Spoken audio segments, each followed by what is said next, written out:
વિરામ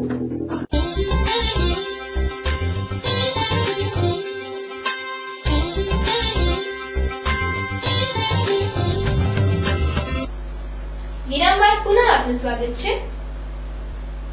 ચાલુ વર્ષે બનાસકાંઠા જિલ્લામાં ઉનાળુ બાજરીનું વિપુલ પ્રમાણમાં વાવેતર થવા પામ્યું છે। જો કે બાજરીના પાકને લઈ ખેડૂતો વર્ષ સારું જવાની તેમજ ઉપજ વધુ થવાની આશા બંધાઈ હતી। જે વચ્ચે તાજેતરમાં વાતાવરણમાં આવેલા પલટાના કારણે બાજરીના પાકમાં ઈયળનો ઉપદ્રવ જોવા મળતા ખેડૂતો ચિંતાતુર થઈ જવા પામ્યા છે।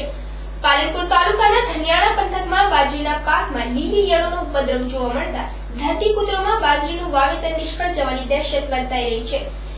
ઉનાળાની સિઝનની અંદર ફક્ત બાજરીનો પાક ખેડૂતો લે છે। જ્યારે બાજરીના જે ડોડા આવ્યા છે ત્યારે એ બાજરીના પાકની અંદર એટલા ઉપદ્રવ્યો પેદા થયા છે કે લીલી ઈયળો બહુ ડોડાની અંદર નુકસાન કરે। જાણે ઝીણા પણ ઉપદ્રવ્યો પેદા થયા છે ત્યારે આ જે ઉપદ્રવ્યો છે ત્યારે બાજરીના ડોડાની અંદર જે બાજરીનો દાણો આવે છે એ દાણાને ખાઈ અને ડોડા ખાલી કરી નાખે। ત્યારે બાજરીના ડોડાની અંદર જે ઈયળોનું ઉપદ્રવ્યો એટલા બધા પેદા થયા છે, નાનાથી મોટી અને મોટી ઈયળો, ત્યારે બાજરીના દાણાને જે હતા એ દાણા બધા ખાઈ અને ખેતરના નીચે સફેદ બની ગયું એટલું બધું ખેતરની અંદર દેખાય છે। આ બનાસકાંઠા જિલ્લાના પાલનપુર તાલુકામાં ધનિયાણા ગામ, ઓબેથા છે, વીરપુર છે, વાસણ, માલણ છે, આવા ગામોની અંદર સર્વે કરતો દરેક ખેડૂતોના ખેતરમાં બધી ઉપસ્યા। ખેડૂતોએ જણાવ્યું હતું કે આ લીલા કલરની ઈયળો બાજરીના ડોડમાં બાજેલ દાણાને કોતરી ખાય છે, જેના કારણે દાણા વિનાનું ડોડું બની જાય છે। આ ઈયળો ડોડામાં દાણા ખાઈ જતી હોવાના કારણે બાજરીનો પાક નિષ્ફળ જાય તેવી શક્યતાઓ રહેલી છે, જેના કારણે ખેડૂતોમાં ચિંતાનું મોજું ફરી વળવા પામ્યું છે।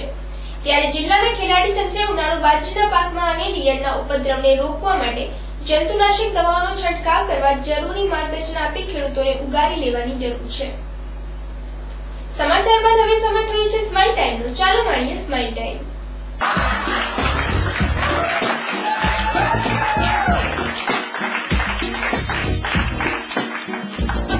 ओए संता, मैंने कल मोबाइल रिचार्ज वाले को बेवकूफ बना दिया।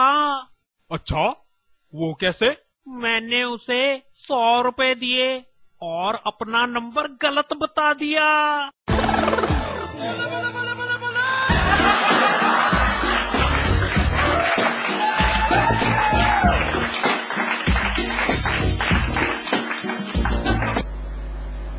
ફરી એક નજર આજના મુખ્ય સમાચાર ઉપર। અમીરગઢ તાલુકાના ઇકબાલગઢ ગામમાં બદનામીના ડરે સગીરાએ વગ ઘોડી મોતને વહાલું કરતા ચકચાર। અમીરગઢ પોલીસ મથકે નોંધાઈ ફરિયાદ। વેપારી મથક ડીસામાં ટ્રાફિકની સમસ્યા ઠેરથી ઠેર। ગાયત્રી મંદિર સામે રાજસ્થાનની લશ્કરી બસો બની રહી છે ટ્રાફિકમાં અડચણરૂપ। પાલનપુર ડીસા હાઈવે પર માળવાના પરા નજીક ઇનોવા કારની ટક્કરે યુવકનું મોત। ટાંગિયા પાસે બોલેરોની ટક્કરે બાઇક ચાલકને પહોંચી ગંભીર ઈજા।